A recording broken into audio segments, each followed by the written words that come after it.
പ്രിയപ്പെട്ട വിദ്യാർത്ഥി സുഹൃത്തുക്കളെ, കാലിക്കറ്റ് യൂണിവേഴ്സിറ്റി ഡിഗ്രി അഡ്മിഷൻ അതിന്റെ അവസാന ഘട്ടത്തിലേക്ക് പോയിക്കൊണ്ടിരിക്കുകയാണ്. ഡിഗ്രി അഡ്മിഷൻ അവസാന ഘട്ടത്തിലേക്ക് പോകുമ്പോൾ വിദ്യാർത്ഥികൾ ഇനിയുള്ള അഡ്മിഷൻ എങ്ങനെയെന്ന് ഉള്ളതാണ് വിദ്യാർത്ഥികൾ സംശയമായിട്ട് ചോദിക്കുന്നത്. അതിനെക്കുറിച്ചാണ് നമ്മൾ ഈ വീഡിയോയിൽ പറയുന്നത്. ആബിദ് ടോക്സിന്റെ പുതിയ വീഡിയോയിലേക്ക് സ്വാഗതം. ഈ വീഡിയോ നിങ്ങൾക്ക് ഉപകാരപ്രദമെങ്കിൽ ചാനൽ സബ്സ്ക്രൈബ് ചെയ്യുക. അപ്പോൾ കാലിക്കറ്റ് യൂണിവേഴ്സിറ്റിയുടെ ഡിഗ്രി അഡ്മിഷന്റെ 5th അലോട്ട്മെന്റ് കഴിഞ്ഞ വെള്ളിയാഴ്ച വന്നു. ഇനി അതിന്റെ അഡ്മിഷൻ പ്രക്രിയ നടക്കുകയാണ്. അഡ്മിഷൻ പ്രക്രിയ ഈ വരുന്ന 13-ാം തീയതി വൈകുന്നേരം വരെ ലഭ്യമാണ്. അതിനുള്ളിൽ വിദ്യാർത്ഥികൾ അഡ്മിഷൻ എടുക്കാനുള്ള സമയമുണ്ട്. അങ്ങനെ അഡ്മിഷനൊക്കെ എടുത്തു കഴിഞ്ഞിട്ട് 14-ാം തീയതി waiting rank list university publish ചെയ്യും. പിന്നീടുള്ള അഡ്മിഷൻ വെയിറ്റിംഗ് റാങ്ക് ലിസ്റ്റ് എന്നായിരിക്കും. വെയിറ്റിംഗ് റാങ്ക് ലിസ്റ്റ് എന്ന് പറയുന്നത് നിങ്ങൾ കൊടുത്ത ഓപ്ഷനുകൾ, ആ ഓപ്ഷനിൽ നിങ്ങളുടെ റാങ്ക് എത്രയാണ് എന്ന് പറഞ്ഞാൽ, എനിക്ക് 7ാമത്തെ ഓപ്ഷനാണ് 5th അലോട്ട്മെന്റ് ലഭിച്ചത്. അങ്ങനെ എനിക്ക് 6 ഹയർ ഓപ്ഷൻ ഉണ്ട്.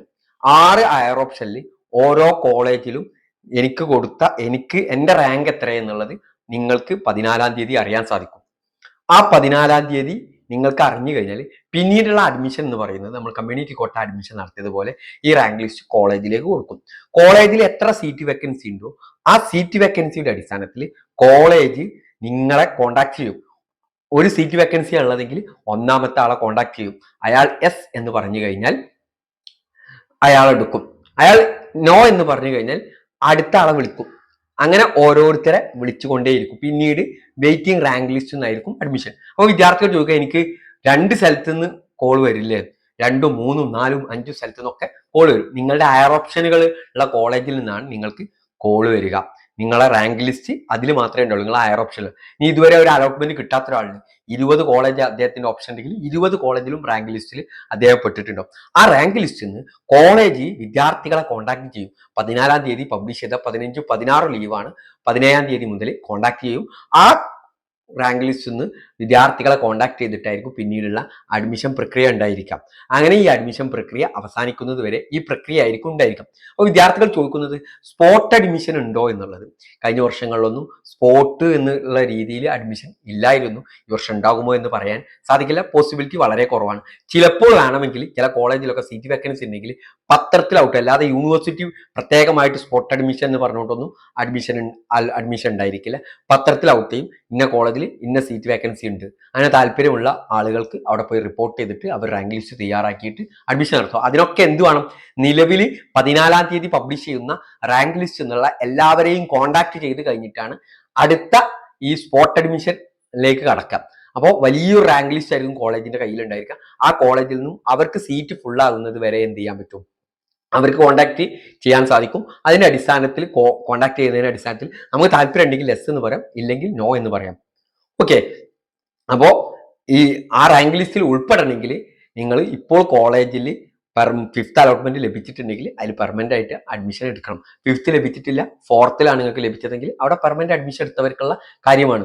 അപ്പോൾ വിദ്യാർത്ഥി, ഞാൻ ടെമ്പററി ആണ് അഡ്മിഷൻ അല്ലേ. ഇപ്പോൾ നിങ്ങൾ എടുക്കുന്നത് ഹയർ ഓപ്ഷൻ നിലനിർത്തിക്കൊണ്ടുള്ള പെർമനന്റ് അഡ്മിഷൻ. അങ്ങനെ പെർമനന്റ് അഡ്മിഷൻ എടുത്ത ആളുകളൊക്കെ സ്പോട്ട് അഡ്മിഷനിലേക്ക് പരിഗണിക്കും. ഇനി 5th അലോട്ട്മെന്റിൽ ഒരു വിദ്യാർത്ഥി അലോട്ട്മെന്റ് കിട്ടിയിട്ട് അഡ്മിഷൻ എടുത്തിട്ടില്ലെങ്കിൽ ആ വിദ്യാർത്ഥി എന്താണ്? അലോട്ട്മെന്റ് നിന്ന് പുറത്തായി. ആ വിദ്യാർത്ഥിയെ റാങ്ക് ലിസ്റ്റിൽ ഉൾപ്പെടുത്തില്ല. അതുകൊണ്ട് തന്നെ 5th അലോട്ട്മെന്റ് പ്രകാരം റാങ്ക് ലിസ്റ്റിൽ ഉൾപ്പെട്ട വിദ്യാർത്ഥികൾ നിർബന്ധമായിട്ടും കോളേജിൽ പോയിട്ട് പെർമനന്റ് അഡ്മിഷൻ എടുക്കുക. എന്നിട്ട് റാങ്ക് ലിസ്റ്റ് വന്നു കഴിഞ്ഞാൽ നിങ്ങൾക്ക് അഡ്മിഷൻ കിട്ടിക്കഴിഞ്ഞാൽ നിങ്ങൾക്ക് ആ കോളേജിൽ പോയിട്ട് നിങ്ങൾക്ക് എവിടെയാണോ കിട്ടിയത് അവിടെ പോയിട്ട് എടുക്കാം. അപ്പോൾ ആദ്യം ഒരു കോളേജിൽ നിന്ന് വിളിച്ചു, അവിടെ നമ്മൾ പോയി അഡ്മിഷൻ എടുത്തു. വിദ്യാർത്ഥികൾ ചോദിക്കാൻ അടുത്ത സംശയം, പിന്നീട് മറ്റൊരു കോളേജിൽ നിന്ന് വിളിച്ചു, അപ്പം അങ്ങോട്ട് മാറാം. അതിനൊന്നും തടസ്സങ്ങൾ ഇല്ല. ഓക്കെ, അപ്പോൾ ഏതായാലും പിന്നീട് ഒരാഴ്ചയാണ് ഓണം വെക്കേഷന്റെ ഇടയിലുള്ളത്. 22-ാം തീയതി മുതൽ ഓണം വെക്കേഷൻ ആണ്. അപ്പൊ അതിന് മുന്നോടിയായിട്ട് കോളേജുകൾ പെട്ടെന്ന് കോൺടാക്ട് ചെയ്യും. ആ കോൺടാക്ട് ചെയ്യുന്ന സമയത്ത് നിങ്ങൾ കോൾ എടുക്കാൻ ശ്രമിക്കുക. ആ കോൾ എടുത്തു കഴിഞ്ഞാൽ നിങ്ങളെ കോൺടാക്ട് ചെയ്ത് നിങ്ങൾക്ക് എസ് ആണെങ്കിൽ അവിടെ പോയിട്ട് അഡ്മിഷൻ എടുക്കാം.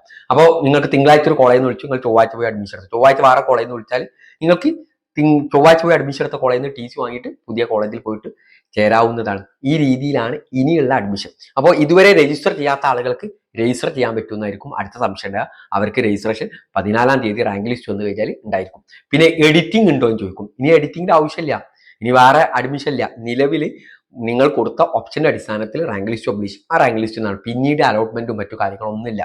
പിന്നെ അപ്പോൾ വിദ്യാർത്ഥികൾ ചോദിച്ചു, സ്പോട്ട് ഉണ്ടായാൽ ഞാൻ എഡിറ്റ് ചെയ്ത ഓപ്ഷനുകൾ അങ്ങനെയൊന്നും. സ്പോട്ട് ഏതെങ്കിലും കോളേജ് പത്രത്തിൽ ഔട്ട് ചെയ്തു, അല്ലെങ്കിൽ അവർ പരസ്യം ചെയ്തു, നിങ്ങളെ കോളേജ് സീറ്റ് വേക്കൻസി ഉണ്ട്, താല്പര്യമുള്ളവർക്ക് അഡ്മിഷൻ എടുക്കാന്ന് പറഞ്ഞാൽ കാലിക്കറ്റ് യൂണിവേഴ്സിറ്റി രജിസ്റ്റർ ചെയ്താൽ ആർക്കും പോയി അവിടെ രജിസ്റ്റർ ചെയ്യാൻ സാധിക്കും. ഈ രീതിയിലായിരിക്കും അഡ്മിഷൻ ഉണ്ടായിരിക്കുക. ഈ കാര്യങ്ങൾ വിദ്യാർത്ഥികൾ പ്രത്യേകമായിട്ട് ശ്രദ്ധിക്കുക എന്നുള്ളതാണ് വിദ്യാർത്ഥികളോട് പറയാനുള്ളത്. Okay, thank you.